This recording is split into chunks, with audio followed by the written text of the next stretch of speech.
رجب سے رمضان کی تیاری کرتے. اب جیسا بھی رمضان کی تیاری کا ہی بیان ہے نا، رمضان کی خصوصیات کا، رمضان کی تیاری کا. اللہ کے نبی جب سے رجب کا چاند لگتا کہ رجب کا مہینہ کب آتا؟ رجب، شعبان، رمضان، یعنی رمضان کے 2 مہینے پہلے. اللہ کے نبی رمضان کے 2 مہینے پہلے سے ہی رمضان کی تیاری کرتے، اور ان کی تیاری عام انسانوں سے کچھ زیادہ ہوتی تھی کہ وہ رجب اور شعبان کا مہینہ ایسے ہی گزارتے جیسے رمضان کا مہینہ ہو.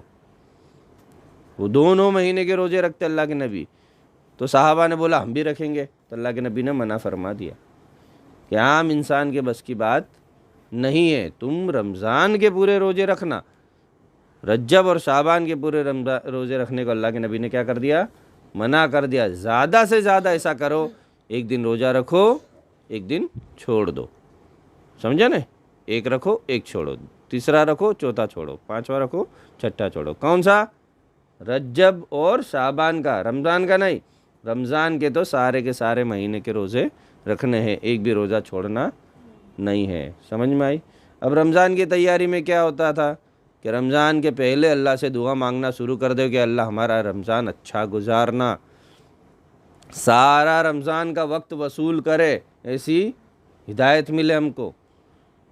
اور دعا سے زیادہ اور تم کو کچھ کام آنے کا نہیں ہے. تو رمضان پہلے ہی دعائیں مانگنا شروع کر دو اللہ سے کہ ہمارا رمضان کیسا گزرے؟ بہت اچھا گزرے.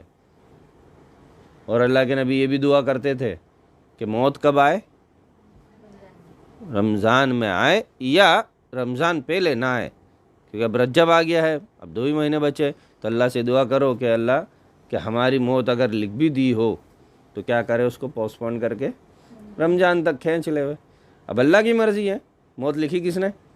اللہ نے. پوسٹ پون بھی کون کرے گا؟ اللہ. بس اپنے تو دعا مانگنے کا کام ہے، قبول ہوئے نہ ہوئے اللہ کی مرضی. لیکن ہم نے تو دعا مانگی نا، ہم نے اچھے کے لیے دعا مانگی. تو جو دعا ہماری یہاں قبول نہیں ہوتی وہ کیا ہو جاتی؟ وہ بھی پوسٹ پونڈ ہو کے کہاں چلی جاتی؟ جنت میں. تو دعا مانگنے میں کنجوسی مت کر، جو مانگنا ہو مانگو. تم کو پوری دنیا مانگنی ہو تو پوری دنیا مانگ لو، لسٹ بناؤ.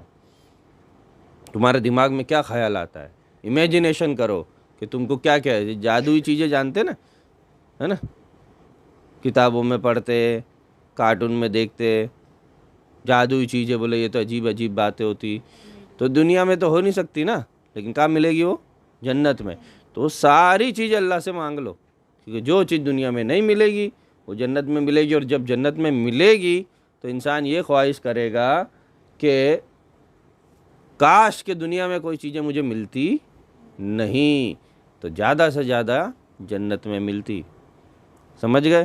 تو اللہ سے رمضان پہلے ہی دعا شروع کر دو کہ ہمارا رمضان بہت بہتر گزرے.